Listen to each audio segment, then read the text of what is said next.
Hello, and welcome to New Beginnings Start Today, the podcast for people who want to grow deeper in their faith in the Lord. I'm your host, Dr. Douglas Keffer, a minister, licensed clinical pastoral counselor here in Roanoke, Virginia, and I have a passion to help people live their faith. Today, we're going to look at generosity so needed today, and how you can learn to see the benefits of giving to others and not expecting anything back. That's generosity. Let's look at this. We do not have to look very far to see that there are many people who have real needs. I look at people who live on our block that have those needs. Our neighbor next door lives by herself and needs to get around in a motorized wheelchair. Another lady who just lost her husband recently. A husband that is struggling to meet the needs of his wife, who is in constant pain. And the doctors are telling them there is nothing else they can do for her. And that's just to name a few that are just around our house. We can only imagine the many needs of those who live down the block and what they are struggling with. I think of the simple act of generosity that we did for one of our neighbors by giving them a bag of cherry tomatoes. And the husband's reaction was like we had given them $1 million. Did you get that? We just gave them a bag of cherry tomatoes that we had as an abundance of from our garden, and it was such a blessing to them. Their response to this act of generosity was a true blessing to us because we have learned that giving to others from our abundance is what the Lord expects us to do. The Apostle Paul was giving his farewell address to the elders of the church at the great city of Ephesus and wrote, "Now I commit you to God and to the word of his grace, which can build you up and give you an inheritance among all those who are sanctified. I have not coveted anyone's silver or gold or clothing. You yourself know that these hands of mine have supplied my own needs and the needs of my companions. In everything I did, I showed you that by this kind of hard work, we must help the weak, remembering the words the Lord Jesus himself said, "It is more blessed to give than to receive." Ephesians 20 and verses 32 through 35. Paul is saying to these church leaders that when we are committed to the Lord and believe that he tells us what he tells us, we are exhorted by his grace and gives us an inheritance among those who are doing what they are being led to do because of their saving relationship with Jesus and their trust in God himself. Paul testified that he did not covet anything the people of the church had, but that he worked with his own hands to provide for his needs and the needs of those traveling with him. He set the example for those elders of how one can be blessed when they commit their work to the Lord. I want you to believe that God will bless you in the same way when you apply this principle to your life and see his abundant grace by giving you what you have and more than what you need to you need to give you truly to help the weak. There is always going to be the need to help people who are truly in need because of their circumstances. When Paul tells us what Jesus said about it is more blessed to give than to receive, he is telling us that our focus has to be outward because it is so easy to be caught up with the things in our own world that seem to be needs that we have that many times turn out to be things we want instead of what we need. Jesus taught this mindset throughout his ministry because he knew that many of the people he would minister to always wanted more than what they needed. This is seen when he gave his famous Sermon on the Mount, and he taught them the blessings of generosity when he said, "Give, and it will be given to you a good measure, pressed down, shaken together, and running over will be poured into your lap. For with the measure you use, it will be measured to you." Luke 6 and verse 38. When we learn how to give, Jesus promises an abundance given back to us. We can expect that the blessings that the Lord gives back to us is always going to be a blessing that is greater than what we have given to someone else. I want you to pay attention to what Jesus said about the measure you use. This is a very important lesson to learn about being generous. When you see a need and want to help with that need, what you determine you are going to give toward that need is the quote measure unquote Jesus is talking about. The measure you use to give to a need is going to be given back to you, and it comes back to you, and it comes back to you sharing the motives you have with helping others. King Solomon teaches us that the effect in us giving, thank you, the effect in our giving is what motivates us in giving in the first place when he wrote, "There is one who makes himself rich, yet has nothing, and one who makes himself poor, yet has great riches." Proverbs 13, verse 7. Solomon was the wealthiest man in the world, even with today's trillionaires. We are told that he threw silver away because all he had was made out of gold. God told him that he would make him a man that would never have an equal.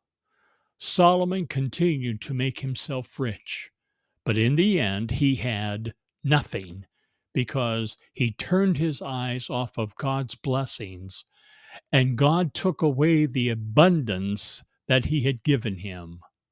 I have told many people that I have had people come into my counseling room who were wealthy by the world's standards and could have bought and sold me all day long.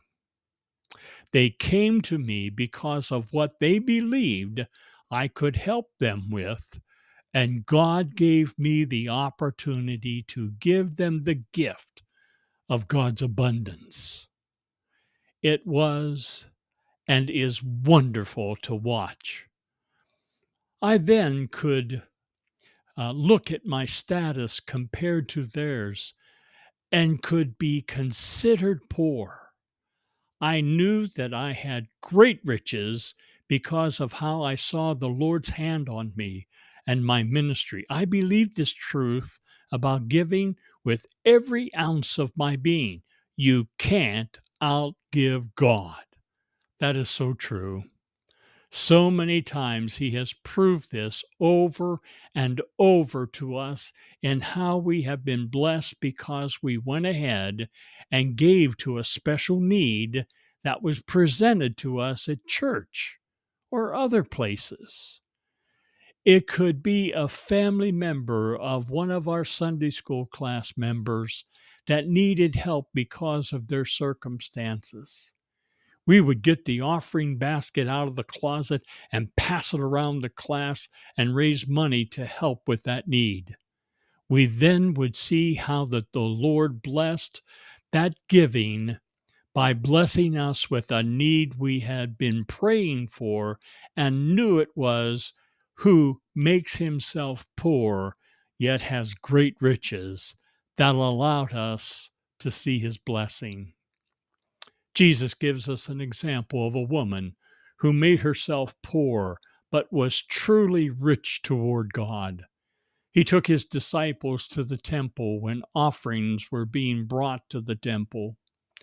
They stood there and saw many people dropping their offerings into the boxes that were placed around the temple to collect the offerings to support the work of the temple.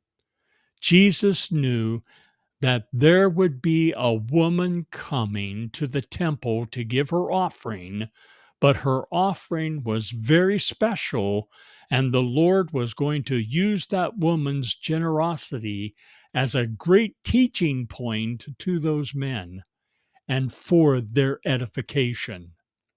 Listen to how Dr. Luke describes this incident when he wrote, "As Jesus looked up, he saw the rich putting their gifts into the temple treasury.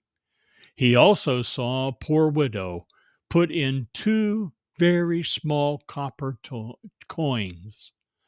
'Truly I tell you,' he said, 'this poor widow has put in more than all the others, as these people gave their gifts out of their wealth, but she out of her poverty put in all she had to live on.'" Luke 20, verses 1 through 4. The majority of givers that came to the temple that day put offerings into the boxes, Jesus said, and they gave out of their wealth. Their offering, their offerings were probably very significant, but Jesus shared with his disciples that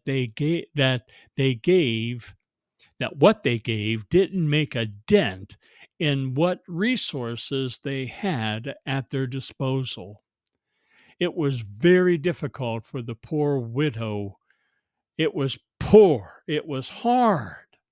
She came to give her 2 coins to praise God for his many blessings that he had bestowed upon her. She was compelled to give and to give those coins, even though that it was money that she had to live on. It meant that when she dropped those coins into the box, she didn't know how she was going to even eat that day or even the week. That really didn't matter because she knew that God was going to take care of her needs because she had seen him do it time and time again.